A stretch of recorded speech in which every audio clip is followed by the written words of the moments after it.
Muslims have been mistreated and thought of terrorists after 9/11. They have been harassed and searched for much strictly when flying, as if they were all terrorists. Reactions of Islam-Muslim people after 9/11.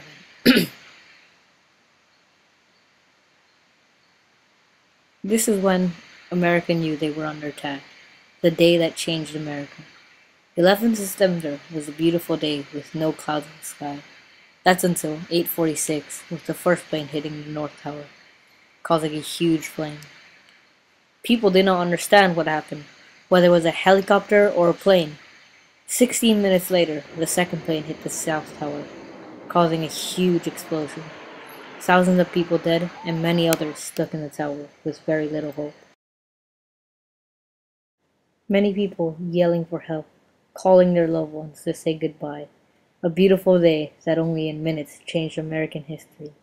At 9:58, 1 hour and 16 minutes later, the South Tower collapses, and just half an hour later, at 10:28, the North Tower collapses, sending hazardous smokes all around.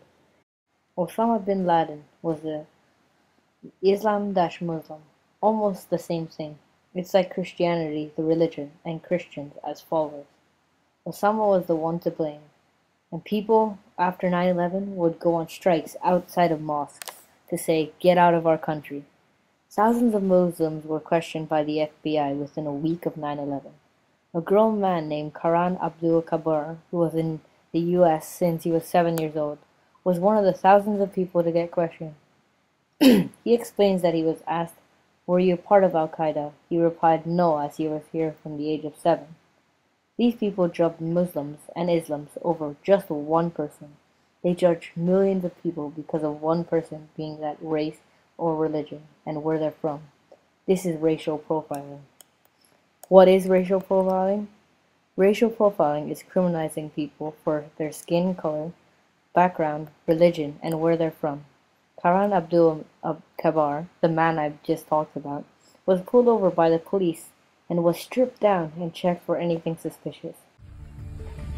Pulled over, sort of late night, accused of being, as he put it, suspicious activity. So I was pulled over, Bellmead area, asked for my license, my registration, my insurance. I had it all. I showed him everything. He's like, okay.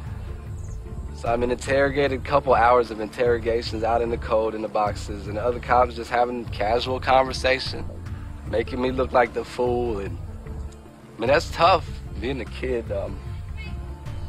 but sometimes you go through that. Sumai and Ara Ibrahim, on August 15, 2005, were among 200 passengers were Muslim-Islam or from the Middle East, detained for 6 hours with no water or no food, and were questioned on their views of the Iraq War. 5 days later, at JFK, Raid Jabbar, an architect at JFK, was wearing one of his daily clothes to work, or religious clothing, when he was stopped by 2 airport policemen. They told him to change into a suit, and he refused unless given a good reason. They started to beat him, and finally he came to consensus and changed into that suit. Muslims have come far ever since 2001. Keith Ellison is one of the first Muslims to ever be in the Congress. This is how far Muslims have become after 2001.